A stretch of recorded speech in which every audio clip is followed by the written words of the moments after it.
ধানমন্ডি ৩২-এ শেখ মুজিবুর রহমানের বাড়িতে গত ৫ ফেব্রুয়ারি বিক্ষুব্ধ জনতা ভাঙচুর করে। প্রথমে আগুন লাগিয়ে এরপর তা বুলডোজার দিয়ে ভেঙে ফেলা হয়। একে আওয়ামী লীগ ১৫ বছরের হত্যা, গুম, নির্যাতনের রাজনীতির নির্মম পরিণতি হিসেবেই দেখছেন দলটির সাবেক সংসদ সদস্য তানজিম আহমেদ সোহেল তাজ। বিস্তারিত থাকছে প্রতিবেদনের বাকি অংশে।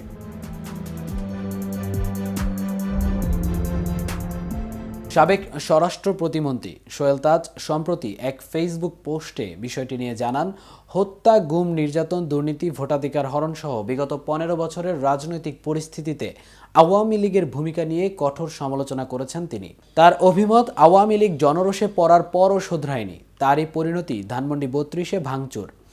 তিনি সে ভাঙচুরের খবরের স্ক্রিনশট দিয়ে ক্যাপশনে লেখেন, কি নির্মম পরিণতি! ১৫ বছরের হত্যা, গুম, খুন, নির্যাতন, নিপীড়ন, গণতন্ত্র ধ্বংস, ভোট অধিকার হরণ, দুর্নীতি, লুটপাট, লাখ লাখ কোটি টাকা অর্থ পাচার এবং জুলাই আগস্ট গণহত্যা করে আত্মোপলব্ধি, আত্মসমালোচনা, অনুশোচনা না করে, ক্ষমা না চেয়ে এবার বিদেশে বসে এখন আন্দোলনের ডাক দিলে আর কি পরিণতি হতে পারে?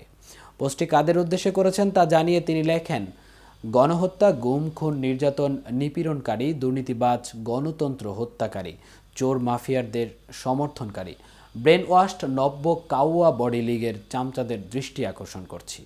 তিনি আরও লেখেন, নীতি আদর্শ বিচ্যুত খারাপ মানুষের প্রশংসা আমার প্রয়োজন নেই, আমি আপনাদের চিনি। সোহেল তাজ তার ফেসবুক অনুসারীদের উদ্দেশ্যে বলেন, আওয়ামী লীগের ব্রেন ওয়াশড, নষ্ট পচা নীতি আদর্শ বিচ্যুত লুটেরা, খুনি, হত্যা, গুম, নির্যাতনকারীদের সমর্থকদের বলবো, অনতিবিলম্বে আমার এই ফেসবুক পেজটি আনফলো করুন। তিনি আরও যোগ করেন, নিজের বিবেককে জাগিয়ে আত্ম উপলব্ধি, আত্মসমালোচনা করে অনুশোচনা করুন। উল্লেখ্য, বাংলাদেশের প্রথম প্রধানমন্ত্রী তাজউদ্দিন আহমেদের ছেলে তানজিম আহমেদ সোহেল তাজ। ব্যক্তিগতভাবেও তিনি রাজনীতির সঙ্গে জড়িত ছিলেন। ২০০৯ সালে আওয়ামী লীগ সরকারের প্রথম মেয়াদে তিনি দায়িত্ব পেয়েছিলেন স্বরাষ্ট্র প্রতিমন্ত্রীর। তবে সে পদে বেশি দিন ছিলেন না তিনি। এরপরই তিনি রাজনীতি থেকে সরে যান। বর্তমানে তিনি বিভিন্ন সামাজিক ও রাজনৈতিক ইস্যুতে সোচ্চার ভূমিকা পালন করছেন।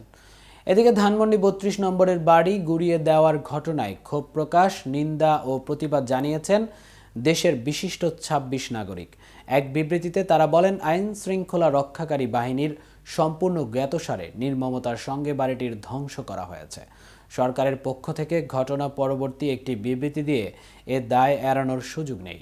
শুক্রবার এই বিবৃতি গণমাধ্যমে পাঠানো হয়। ২৬ নাগরিকের দেওয়া বিবৃতিতে বলা হয়, ৫ ফেব্রুয়ারি যেভাবে ৩২ নম্বর ধানমন্ডিতে অবস্থিত শেখ মুজিবুর রহমানের ঐতিহাসিক বাড়িটি ক্রেন, বুলডোজার ব্যবহার করে নির্মমভাবে ধূলিসাৎ করা হয়েছে এবং তার সঙ্গে অন্য যেসব স্থাপনা পুলিশ ও আইন শৃঙ্খলা বাহিনীর সম্পূর্ণ জ্ঞাতসারে নির্মমতার সঙ্গে ধ্বংস করা হয়েছে, আগুন দিয়ে পুড়িয়ে দেওয়া হয়েছে, তা দেখে একটি সভ্য দেশের নাগরিক হিসেবে আমরা গভীরভাবে মর্মাহত, স্তম্ভিত ও লজ্জিত।